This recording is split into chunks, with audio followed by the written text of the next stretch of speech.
Unfortunately, my embarrassment didn't end there. I had seen some damsels in distress type scenes on TV, and I was experimenting with self-bondage, pretending I was a damsel desperately trying to free myself. I was a bit tied up when my mom pushed her way past the dresser I'd moved in front of my door. I never understood why those stupid doors didn't have locks. There I was, dressed in my finest, looking every bit the sissy, standing with my hands tied around the post of my tall four-post bed. "Mom!" I shrieked breathlessly.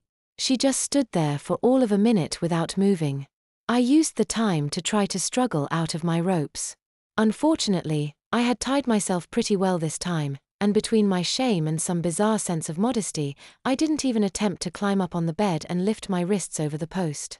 After that first shameful minute, I saw my mother's face shift from a resolute thoughtfulness into that stern look she usually reserved for my brothers. I knew I was finally in serious trouble, but nothing could have prepared me for the punishment I was about to receive.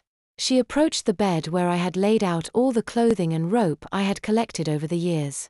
I shifted myself nervously about to see what she was doing.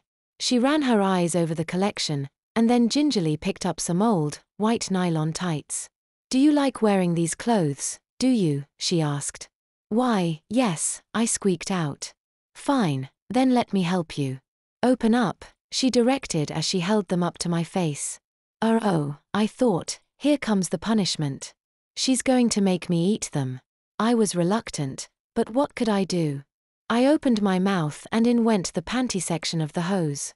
I had a slight gag reflex, but I managed to cough and sputter a bit and not get choked on the material. But I wasn't shocked at this punishment until she wrapped the legs of the tights several times around and tied them tightly behind my head. I had expected to have to suck the tights for a minute, but the tying seemed unnecessary since I was prepared to take this punishment. But my mom had apparently done some thinking about this since the last time I was caught. Somehow she'd gotten the idea that she could shock my deviant behavior out of me. That is what I surmised, anyway, when she picked up several lengths of rope and began wrapping them around my ankles, tying me firmly to the bedpost. She was nothing if not thorough. She tied my ankles, knees, waist, chest, upper arms, elbows, and wrists tightly to the bedpost. I was fully immobilized from head to foot with my wrists high up on the post. I was confused by this seemingly bizarre punishment, but I was also somewhat aroused. After stepping back and examining her work, she turned and said, "Good night," just before she turned out the light and pulled the door closed behind her. Needless to say, I was a little panicked. The tight bondage had left me pulled up to the post with only my toes touching the floor. I could sag in my bonds, but it was mentally difficult to give up that scant contact with the floor. I had never spent a night in full bondage before, and it was very scary. Luckily Mom couldn't sleep either. She must have been thinking about things over some strong drink. Mom was never much of a drinker, but when she came back in the room sometime later she was a little shaky on her feet. I'm not sure she was fully drunk, but she was not exactly herself either. She just stood there, looking at me with bleary, tear-stained eyes. I was soaked with. As the minutes passed, I awaited my next fate in anxious agony. She examined me with a sad look on her face. She said nothing until she noticed the large wet spot in the front of my ruffled panties.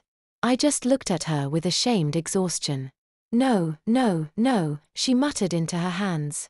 Exasperated, she said, "I see that your punishment has had the wrong impact on you. I just don't know what to do with you.